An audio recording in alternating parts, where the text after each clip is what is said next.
me remind you of something we all did today. We were walking down a sidewalk, a hallway, or maybe even across a large room when we noticed a stranger walking toward us. Now think back, what did you and that stranger both do? You looked at the ground, or you looked off to the side, or you may have even gazed off into the distance and pretended to ponder some life-altering question. Or if you're less creative, you pulled out your phone and pretended to read a text that simply wasn't there. We've all done it. Well, eventually you and the stranger passed each other, and you both breathed a sigh of relief. Congratulations, you successfully ignored each other. Are we really happy about that? The truth is that we are. We tend to adopt this attitude of, I do not see you, and it's widely accepted. Everyone does it. But you know, when we were children, we could see another kid across the way, we'd smile big and we'd wave, and we'd be best friends 3 minutes later. So what's happened? Turns out as we grow older, we tend to close ourselves off from other people, become more shy, more afraid of any kind of social interaction. We adopt the maxim, I will hide myself from others, and I will hide others from myself. Now, we all hide in different ways. Philip Zimbardo, who is a professor at Stanford, has stated that technology is becoming an increasing barrier between people, especially among teens. It's so easy for us to hide behind our iPods, our iPhones, or even our earbuds that we block everyone and everything else out. Also, we shy away from social interaction because we don't want to be that guy or that girl that creepily stares people down when we're walking down the sidewalk. They exist. We know this. The National Cancer Institute has stated that people with social disabilities find eye contact to be very intense, invasive, and uncomfortable, as quoted by a woman with Asperger's disease. But I think all of us feel this awkwardness that surrounds eye contact. It can be really weird when you happen to make eye contact with someone that's walking towards you, and no one wants to feel awkward. And it may help if we take a step back and think, okay, how do we want to feel? I can answer that in one word: happy. And the great thing about happiness is that it's meant to be shared.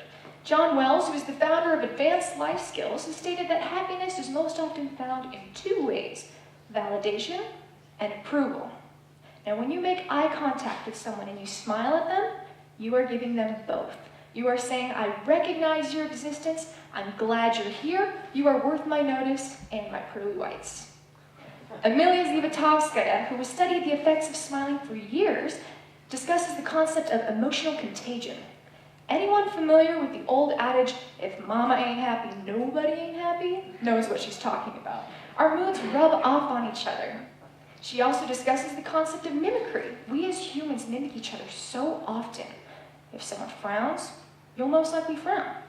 If someone smiles at you, you can't help but smile back. Tina Sue, who calls herself the Chief Happiness Officer for the site Think Simple Now, claims that smiles make you appear more friendly and approachable.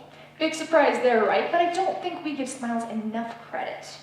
The truth is that smiles are very powerful tools. And the nice thing about them is that they're so easy. Smiling is something you can do right now. In fact, I want all of you guys to put a smile on your face. Maybe even look at the person next to you. It'll make your smile even bigger. All the smiling action. I love it. Do you feel that happiness sparkling inside of you? Okay, keep this feeling in mind as I paint this next scenario for you. You get up out of your seat after the showcase is over. You walk out the doors, and you happen to make eye contact with a stranger standing about 15 feet away. Now, what are you going to do? You could look at your feet, or you could smile. Envision the pleasant surprise on their face as they look back at you and smile as well. How do you both feel? On top of the world, that's just because you shared happiness, which is the greatest gift you can share with anyone.